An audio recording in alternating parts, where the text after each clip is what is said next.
This is Alabama Politics with Steve Flowers, an in-depth interview with Alabama's top political newsmakers. Now, from the studios of Troy University, here is Steve Flowers.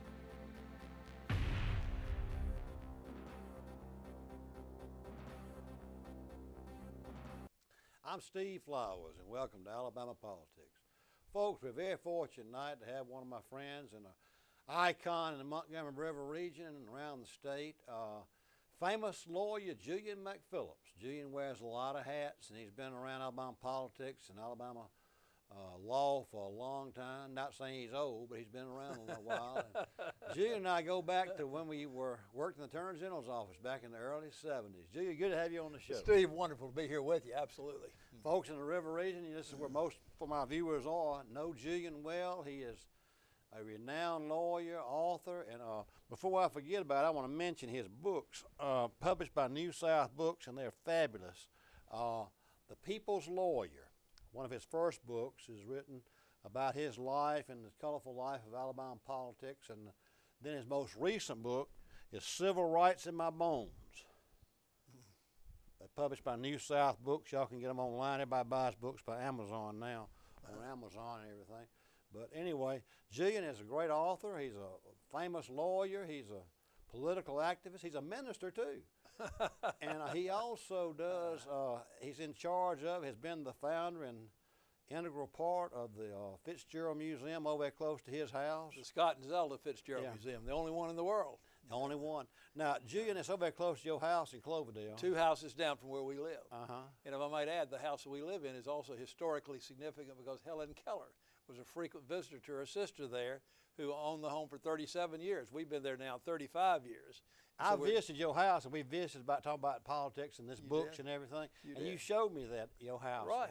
Has that sign on it. Well, I'm very proud of the Helen Keller connection because I read her book about 3 different times at different ages and stages as a kid growing up, and my mother gave it to me, and she's always, somebody who was not only a champion of the blind and the deaf, but also spoke out on civil rights in the 1930s against the Jim Crow laws when, if anybody else had done it, they'd been in big trouble. Helen Keller did that? Helen Keller did it. I didn't know that. She spoke out also for women's rights and voting rights and workers' rights, all at a time. What year did she die?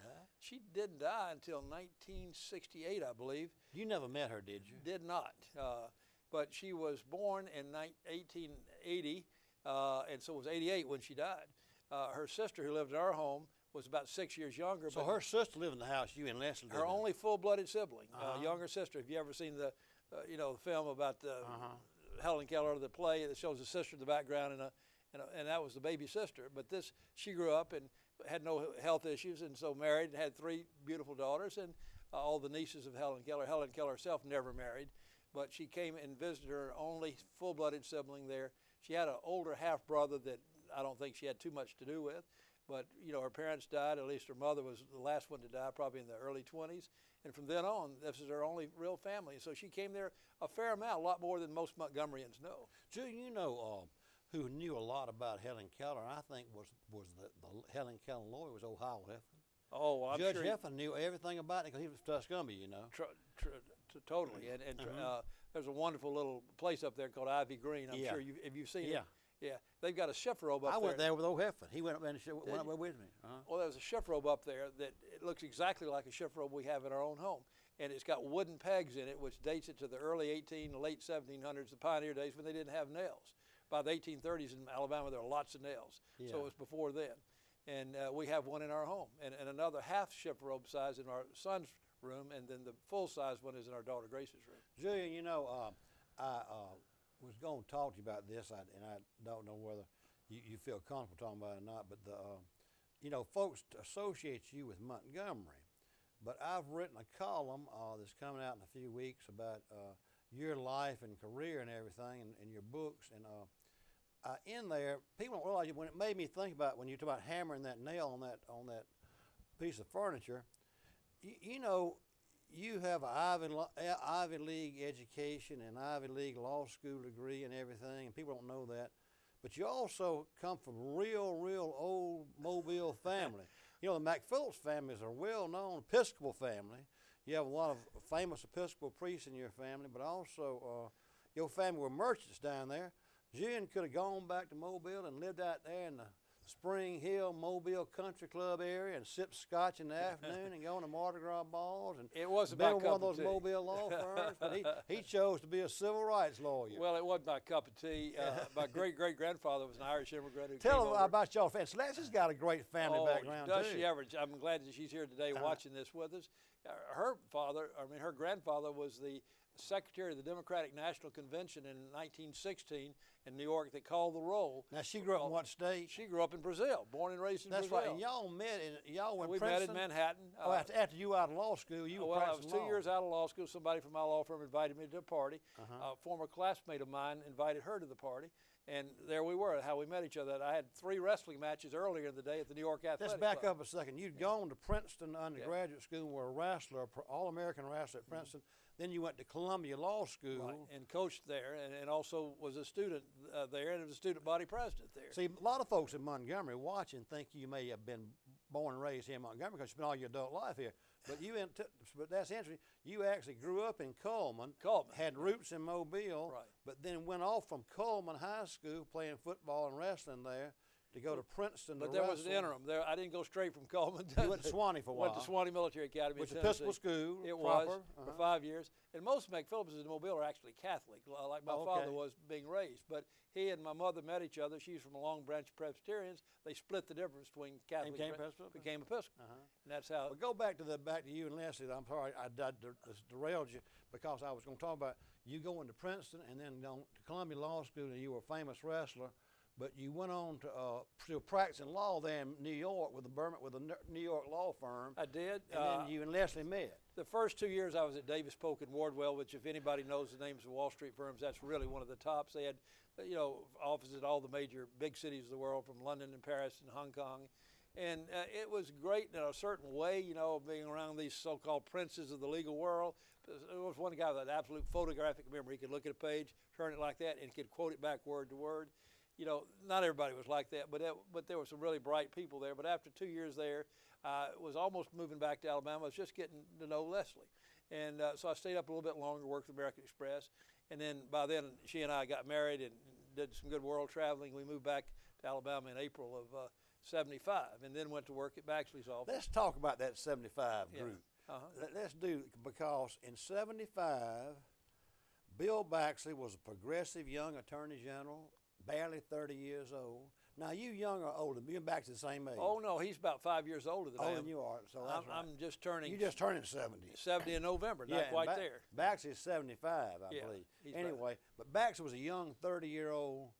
Yeah, you'd been about 25 when you came back then. 27 or 8 or somewhere in there. Yeah. But in that group, folks, let me tell you who all was in that group. Baxley was a progressive young attorney general and was 30 years old. In that group, you could walk down the hall. He had brought in all these Ivy League lawyers. Julian McPhillips had gone to Columbia. Van Zetta Penn McPherson had gone to Columbia. Hank Goodell from Decatur had gone to Harvard. Get this, folks, Myron Thompson, the federal judge, was in that group, went to Yale. Bill Stevens went to Harvard. Bill Stevens, who works for the retirement system as their lawyer, went to Harvard. And then had George Beck and Walt Turner in that group. Oh, they were the great ones, too. And George Beck's now the U.S. Attorney, and 5 or 6 years older than me. I just got an invitation for something in December that they're having. And we had a softball team. Oh, good team. And old Meadows who practiced law in Opelika was on that team. Yeah, he was a shortstop. Well, and there was another guy named Middleton who went to Yale. That's right. So he did bring in. And we had one old guy, Tom Brazel, had been on the team for years. He played second base. Oh, I know. He'd been an attorney general for years, Tom and Brazel. I represented some of his children and grandchildren. Yeah. I knew Tom back from way back, and anyway, go on back. Let's talk about that era just a second. Well, those were the good old days. I certainly admired Baxley immensely, and even though at the time he wasn't quite married or was about to be, and had a few things that going on that maybe cost him the governorship, but he was just a great, not just intellect, but a great heart. But as an intellect, he probably had a 200 IQ. And he did, just like you talking about that guy in New York. Baxley had a photographic memory. Yeah. Did you know that? I've heard it. No, he had. When we were working for him in the Attorney General's office, remember how Drew Redding was the best defense lawyer in the state in Birmingham? Yeah.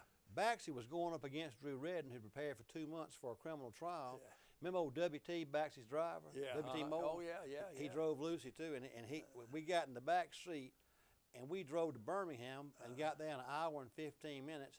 Baxter had never seen the file, and he memorized it. Well, I'm not surprised. He had a photograph. He finished Dothan High School at 15 years old. Well, yeah, exceedingly bright, but he also had a good heart, and he was also quite a competitor. He loved sports. Yeah, and I he think loved that's baseball. one of the things he liked about me. Yeah, and he loved to go up to World Series. That's right, he did. And you know, those years on Wall Street taught me what I didn't want to do the rest of my life, which was help the rich to get richer. It's a lot more fun helping the poor take on big challenges and level the playing field if you can, or even things out for them. A lot more fun. Julian, then when you left the Attorney General's office, you started your practice. I did. What year was that? Well, it was 1978, and I don't know if you recall, but there was 9 of us in the Attorney General's race. The 3 former deputies. You ran for Attorney General in 78? I did. I ran for Attorney General. Big race. Yeah. There were 3 former district attorneys, one from Mobile, one from Selma, one from Phoenix City. There were 3 that had been legislators, including Doug Johnstone and Joe Fine, and I forget the other one. And then there were 3 of us from the Attorney General's office. And who was in there besides you in the Attorney General's office? well, there was Bill Stevens ran. He came in dead last. That's right. And was upset that I was running in the first place. Didn't think I met the Bill rest. didn't have quite the personality politics. Well, I would say so. Absolutely, I would agree with you. Yeah. Okay, and he's passed on, so we'll say God rest his soul. Yeah. But at the same time, so I finished 5,000 votes ahead of the 3rd place person, Joe Fine, President of the State Senate. Yeah. I was in 2nd place. Graddick had a good lead because he promised to cram him in the electric chair. That's right. Fry him till the That eyeballs was the year pop. Graddick won. Yeah. With that ad about throwing the gun. But I was in there and working hard for a week, and then suddenly when the official vote totals came in, I went from 5,000 votes ahead to 5,000 behind. Where'd they do it? What county was it about in? 6 counties of the state. Clay County was one of them. Covington County was another. I think there was a county up in northwest Alabama. And then I'd have to probably Franklin up there. Yeah, and his totals all went up, and mine all went down. I mean, it was so obviously. I mean, I think the probate judges were the ones at fault. I mean, Joe Fine was the beneficiary of it, though, and so in the end, you know, when I got knocked out of the runoff and tried to challenge it for a week, and there was only a week left after that before the regular election, and they were saying that if I got knocked out, it was a choice between a cook and a crook. Cook being Graddick, you know, from one to fry him. Oh, yeah. That's right. and the crook, the references to the other one, President of the State Senate. Yeah. And so, but it was just futile, and I had to abandon the challenge 1 week shy of the election because there was just no way. I had to put a $200,000 bond. I was down to my last few dollars, as you can imagine, running like that. And so, but, you know, it launched me off into a good private law practice. You and Beasley both lost out about the same time. Both of y'all did better for losing than that's right. y'all ever got Jerry in politics. Beasley's another one with a real high IQ, you know. And Beasley and Baxley canceled each other all because people got mixed up between the two. They still do. Beasley was on the show where you're sitting not long ago. He said it hadn't been long ago. He was driving back from Montgomery, and some old guy getting some gas says, "Now, aren't you Bill Baxley?" And they used to get it all the time when they would run. You know, I mean, they just always get. Well, you know, Joe Hubbard, who ran for Attorney General last time, got confused with Mike Hubbard. You know, exactly. Every Rotary Club I go to, so I ain't voting for that crook. You know, it's like, you know. Well, I'm glad I'm the only McPhillips that's run for office. But you started your practice after that. Did, and it just took off like a rocket. And thanks to that lady sitting over there, nobody can see in the press, but she was just such a foundation for me and doing such a great job raising our kids. Now, how many children do y'all have? We have 3. A daughter, Rachel, born in '77, during the middle of the campaign for Attorney General. Then Grace, born in '81. And there's stories about both of them that are really fascinating stories. Any of them still here? Yeah. Well, Rachel's up in Huntsville. She's the head of the math department at Randolph Middle School up there. She's expecting her 3rd, and now at the age of almost 39. And then Grace is touring the country on a 20-city, 9-month tour over 20 cities with a brand new baby traveling with her that was just born in February. And we just went up for her baptism in Chicago last weekend. She's in Chicago. Right. And then our youngest is a son. And he came to us in a very unusual way. This is why I'm pro-life, is because he was saved from an abortion when his biological parents were 5 months pregnant. And, you know, I talked him out of it. And And what a joy he became. I mean, in his single-digit years, a lot of fun. In the teen years, well, we were very challenged. I had to put a couple of wrestling holds on him to get him to go to school. When he didn't want to wrestle like you did. Well, I didn't show him who was boss. I said, if you're going to school, you're going to school in our house anyway. And then he finally made it through those tough years, and he's now in college about to graduate. Julian, tell me this. I'm going to deviate a minute now. You think besides having one of the most flourishing law practices in the state, and especially here in Montgomery, well, plaintiff-oriented primarily. Right. How many associates do you have in your law firm? Well, we got 2 associate attorneys, 5 partners. 2 attorneys have been of counsel to us, but and then we've got some other paralegals and law clerks. I've got one with me here today with my wife named Adam Andrews, who just came down from Philadelphia and wants to kind of settle in the black belt, and I'm trying to groom him a bit. Where's y'all's offices here? Our offices are over on Perry Street, 516 South Perry Street. Not far from here, yeah. Hey, Julian, tell me this, getting off the law practice, and we'll go back to it. Tell me about, besides being a prominent lawyer and doing all this Democratic Party stuff and everything, you and Leslie have started the F. Scott Fitzgerald museum next door, 2 doors down from you. Yeah. And also you'll have a church. You're a minister of a church. Oh, thank you for giving me an opportunity to speak about those both two things. Hit on those a little bit. They are great interests and much more than just hobbies, although I would say the museum has been a great hobby, but it's also been a passion, a labor of love.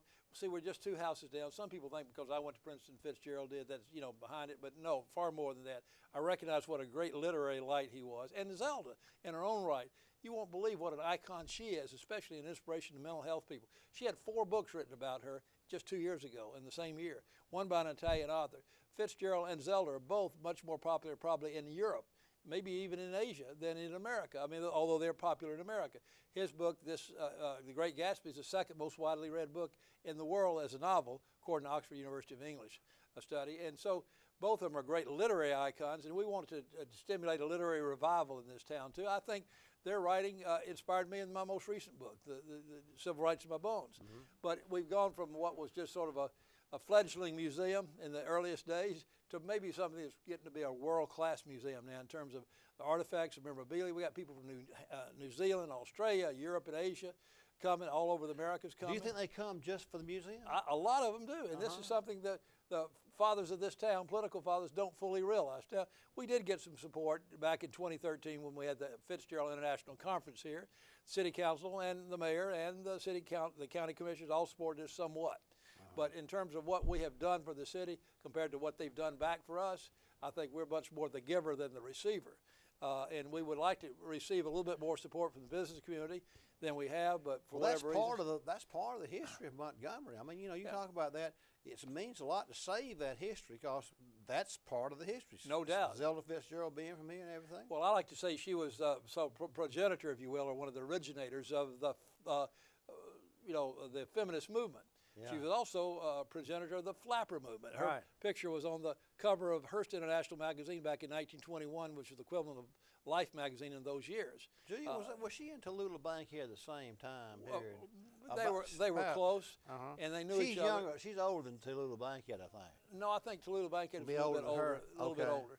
And she was Tallulah was over in England making her name and fame over there, and she was more into acting.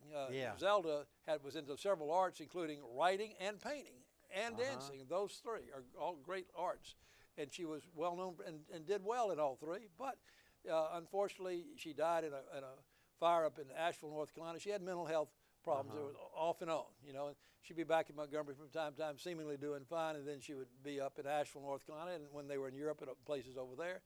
And I think if they said if she had some of the medication today that exists in a modern world, that she probably would have had to do that. But anyway, it's a beautiful gardens over there. My wife does a lot to keep the gardens up, and has contributed a lot to the maintenance and restoration of the place. Also, about the church. Now, let me speak to that. You asked me about that. I've sort of been the lay minister of Christ Redeemer Episcopal Church the last almost 4 years now. And it's just, it really picks me up. Adam, I mentioned, was here with us today, and my wife. We're all go to the church, and the church is about half and half, black and white, which I think is There's unusual. a lot of time you have to spend preparing your sermon, don't you? Well, I don't preach every Sunday. In fact, not so many Sundays lately. I have in the earlier days, but we have a priest who comes in and does communion and usually preaches the sermon, but he comes in right before the service is starting and is gone right after. And so to run the church, it takes a lot more than that. And especially busy as I am with the law and the museum and family, but I've got other good people that are helping me there. And we have in our good days, we're in the mid-20s, and our bad days, maybe the high teens.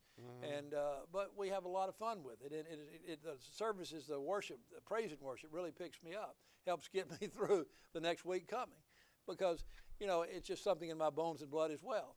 My father was a priest for 41 years, and I came to learn early on the difference it makes to have the Holy Spirit in your life. And we've seen great healings and seen great other things happen when God gets into your life.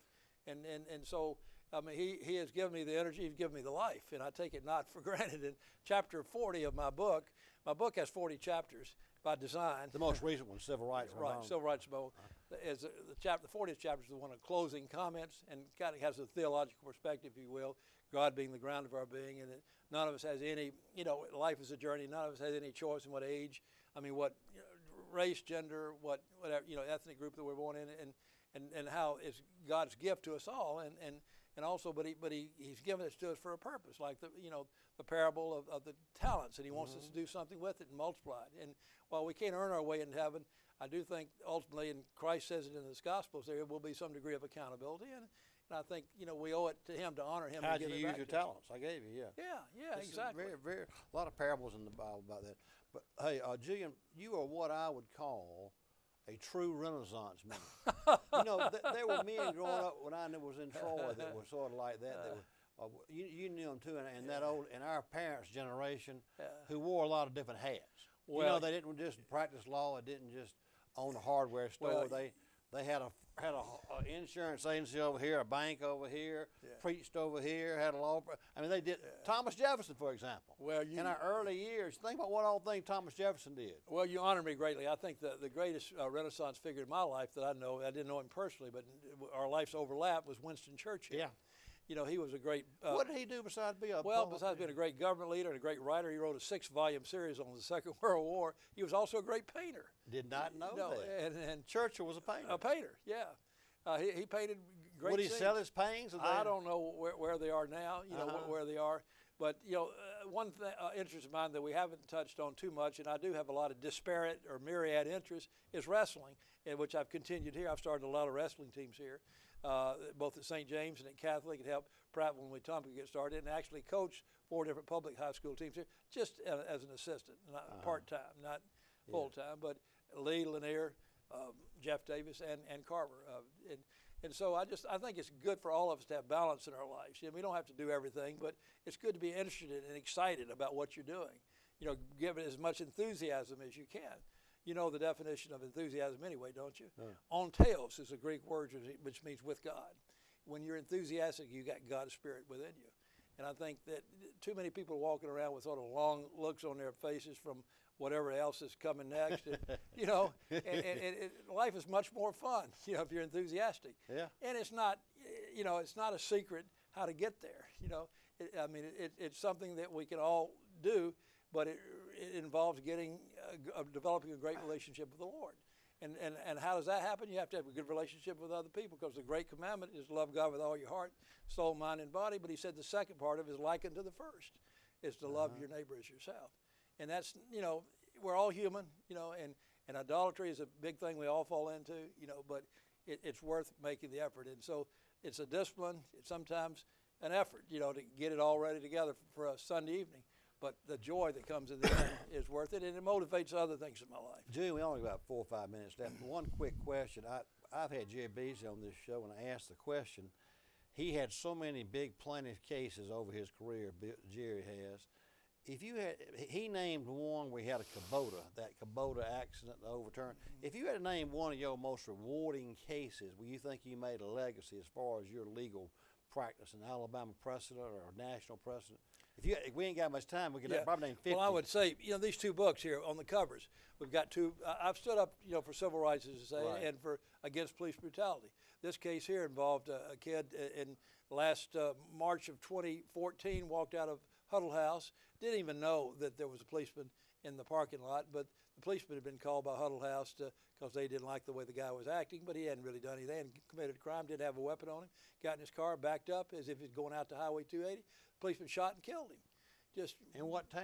in Alexander City. Uh-huh. And we made them pay handsomely. That was $500,000 from Alexander City, another 100 from Huddle House.